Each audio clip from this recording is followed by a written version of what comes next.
भारत की आज की प्रमुख खबरें 5 अप्रैल 2025। एक अमेरिकी टैरिफ के कारण भारत की आर्थिक वृद्धि में गिरावट। भारत की आर्थिक वृद्धि वित्तीय वर्ष 2025 से 26 में अमेरिकी राष्ट्रपति डोनाल्ड ट्रंप द्वारा 26% टैरिफ लगाने के कारण 20 से 40 बेसिस पॉइंट्स तक धीमी हो सकती है। यह भारत के जीडीपी विकास को आरबीआई की 6.7% वृद्धि अनुमान से घटाकर 6.1% तक ले जा सकता है।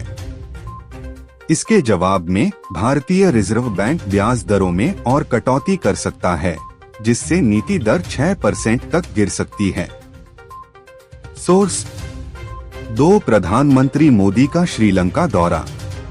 प्रधानमंत्री नरेंद्र मोदी ने श्रीलंका के 2 दिवसीय राज्य दौरे की शुरुआत की है, जो राष्ट्रपति अनुरा कुमार दिस्सानायक के कार्यभार संभालने के बाद पहला विदेशी दौरा है।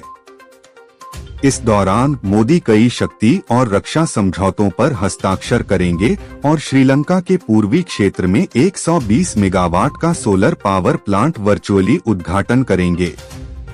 सोर्स: 3 आरबीआई की लिक्विडिटी प्रबंधन में बदलाव की प्रस्तावना।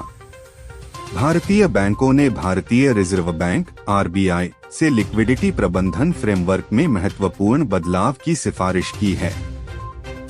वे 14 दिन के वेरिएबल रेट रेपो को बदलकर एक overnight fixed rate liquidity tool को लागू करने की बात कर रहे हैं, जिससे दैनिक लिक्विडिटी प्रबंधन को बेहतर किया जा सके।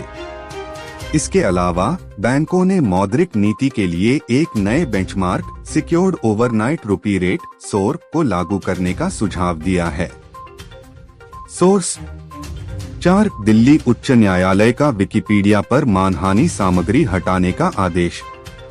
दिल्ली उच्च न्यायालय ने विकिपीडिया फाउंडेशन को एनी के बारे में मानहानि वाली सामग्री हटाने का आदेश दिया है।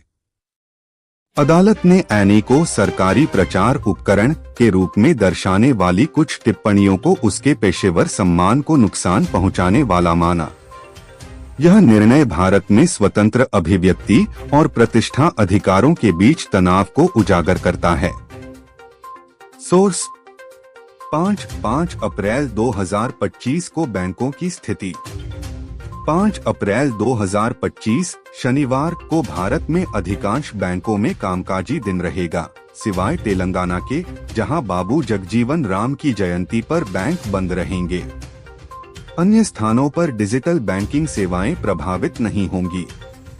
सोर्स: इन घटनाओं को ध्यान में रखते हुए आपको ताजा जानकारी के लिए प्रमुख समाचार स्रोतों को समय समय पर देखना चाहिए।